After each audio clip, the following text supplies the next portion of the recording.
Welcome back to the channel, everyone. This is A Strange Case of Sean here with the fourth chapter of my story, New World Order, Undertaker. A story written by me with some assistance from ChatGPT. Before we jump into SuperBrawl, let me give you a recap, but be sure to check out the previous chapters as well. And of course, if you enjoy the video, please consider leaving a like and subscribing. I appreciate all support. Now in chapter 3, we learned that WCW replaced Eric Bischoff as the executive VP with the American Dream, Dusty Rhodes, who made his intentions known that he is on a mission to dismantle the nWo. Bischoff and Dusty share some words, but then Dusty reveals two big matches for Nitro.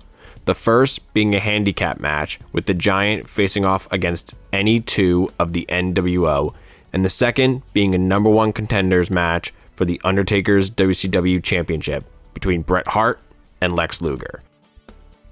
We then saw Bischoff speaking with Scott Hall and Kevin Nash, who are still recovering from their miscommunication in Chapter 2.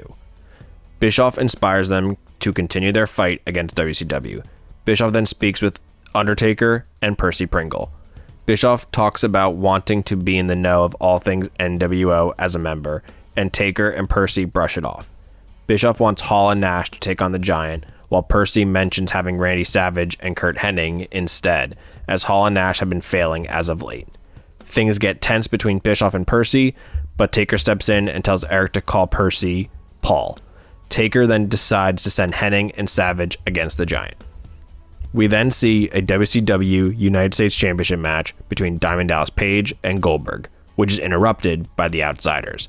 Bischoff reassures Taker of Hall and Nash of what they can do, but he remains unconvinced and tells him to join Hennig and Savage in their match against the Giant.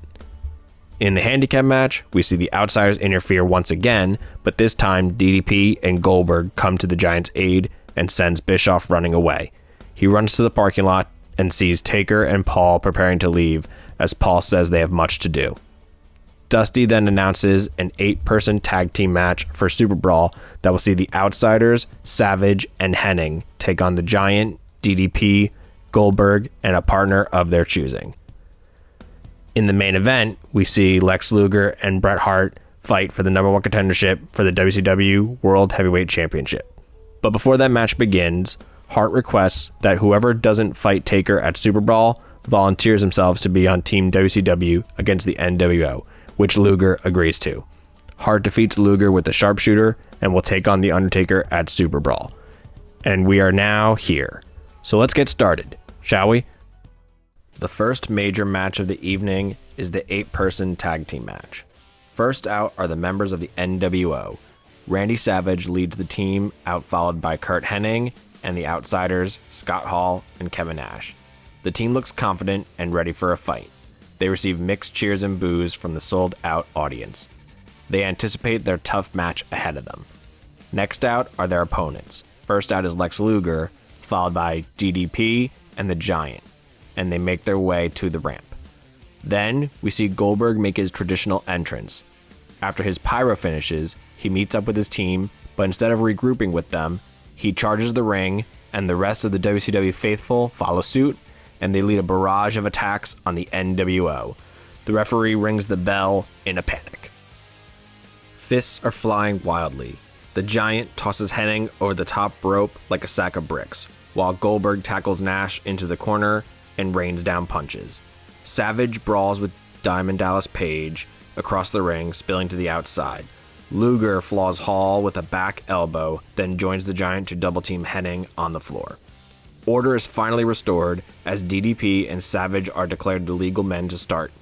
DDP hits a discus clothesline, followed by a belly-to-belly suplex for a near fall. Savage rakes the eyes and tags in Hall, who lands a fall-away slam and begins taunting the crowd. Hall corners DDP, allowing quick tags between Nash and Hennig to isolate him.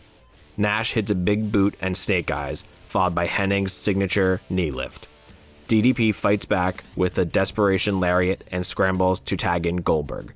Goldberg explodes into the match, taking down all nWo members with clotheslines and a power slam to Hall. Goldberg attempts the jackhammer on Hennig, but Nash attacks him from behind. Luger and Giant storm the ring, leading to another 8-man brawl breaking out mid-match. The referee is overwhelmed, trying to regain control as bodies fly everywhere. Amid the confusion, Savage hits Luger with a low blow and rolls out of the ring undetected. Hall grabs the referee's attention while Nash hands Hennig a pair of brass knuckles. Hennig then cracks Luger in the jaw and stashes the weapon as Savage tags in. Savage goes up top and hits the flying elbow drop on a downed Luger. The referee turns around just in time to count the 1, 2, 3, and the nWo steals the win. Before the main event, we get a video package hyping up the match. The package is then interrupted by WCW World Heavyweight Champion, The Undertaker, accompanied by Paul. He begins talking. "You've taken it upon yourself to be the heart of WCW. But even hearts stop beating, Bret." The feed gets cut. Suddenly, Bret Hart interrupts and has a message of his own. He begins. "Undertaker, you want to be seen like some monster, but deep down, you hide behind shadows because you're afraid of standing in the light." The feed goes back to Taker. He continues. "You stand as a shield for this company, but tonight your shield cracks and the cold seeps in." It returns to Hart, who continues.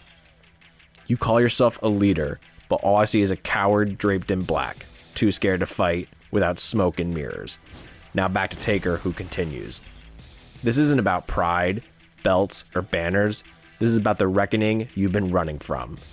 This returns to Bret with more words.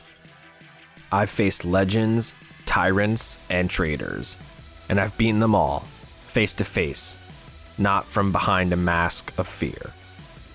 Returns to Taker with his final statement. "All your fighting, all your faith, it gets buried with you. The soil is welcome to all." And now to Bret with his final words. "At the end of the night, Deadman, you will kneel in defeat, and the only thing buried will be your championship reign." We see the match graphic for the main event, and that match is next. First out is the challenger, the Hitman, Bret Hart. He high-fives fans while making his way to the ring, but keeps a determined face, keeping his focus on winning the WCW Championship. Next out is WCW World Heavyweight Champion and leader of the nWo, The Undertaker, accompanied by Paul only. The two competitors stare each other down as introductions are being done. The bell rings and the match begins. Bret goes straight for Taker's knees, trying to chop down the bigger man and neutralize his power advantage. Taker absorbs the early offense, catching Bret mid-run with a massive big boot that flattens him. Taker methodically works over Bret with corner strikes, then chokes him. Bret battles back with a low drop kick. He continues with focused attacks to his legs and goes right into a figure 4 on the leg with the corner post. The fans come alive. Hart breaks the count to make sure he is not disqualified. Paul yells at Hart, which gives Taker some time to recover. Taker reaches the ropes. Hart refocuses himself, but then gets hit with a sudden choke toss across the ring. Outside the ring, Taker sends Bret into the steel steps, then rolls back in and orders the referee to count. Bret barely beats the count, only to walk into a huge sidewalk slam from the Deadman for a near fall. Taker then signals for the tombstone, but Bret wriggles free and counters into a swinging neckbreaker. Bret hits his signature double axe handle from the second rope, and then hits the Russian leg sweep as the momentum shifts. Paul tries distracting the Hitman again, this time, but quickly drops down as Hart makes his way over. He returns his attention to the champion and hits a sidewalk slam, and goes for the sharpshooter, but Taker kicks him away violently. Bret hits another low drop kick. He then follows that with a DDT, and finally locks in the sharpshooter. The crowd erupts, and Taker looks close to tapping. Bret musters a lot of strength and pulls back more on Taker's legs. Paul then enters the ring, which takes away the referee's attention from the submission hold. Then, a masked person slides into the ring and breaks the hold. He then picks up Hart and hits a monstrous chokeslam. He quickly exits the ring and vanishes into the crowd. Taker regains the strength in his legs and then lifts up Bret's limp body. He then hits a tombstone piledriver in the center of the ring. Taker covers 1, 2, 3. Undertaker celebrates his victory with Paul, the rest of the nWo come out to celebrate as well. Noticeably absent is Eric Bischoff.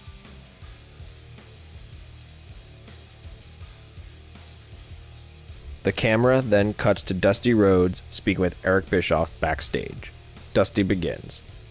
I should have known you had something planned, especially after Taker's last championship match. Who is this fella, Eric? I gotta see how much we're paying this buffoon to cause me a headache. Bischoff responds. You know, the nWo is always evolving. It is why we are still around and so strong. But even if I knew who that was, what would I gain from telling you? Dusty replies. That was a smart answer, I gotta say. But soon, this is gonna blow up in your face. You already lost your vice president contract. Maybe we gotta look at your talent contract next. In fact, I should make a call. Bischoff responds. What is that supposed to mean? Huh, Dusty? What? Dusty picks up the phone to make a call when suddenly it explodes, leaving Dusty to scream and the lights to go out, and the pay-per-view feed is cut. The championship stays with the nWo for now, and it seems they may have just destabilized the new VP of WCW. What does this mean for the WCW now? We'll have to find out in the next chapter. Thanks for watching. Stay strange, stay awesome, and I'll see you in the next video.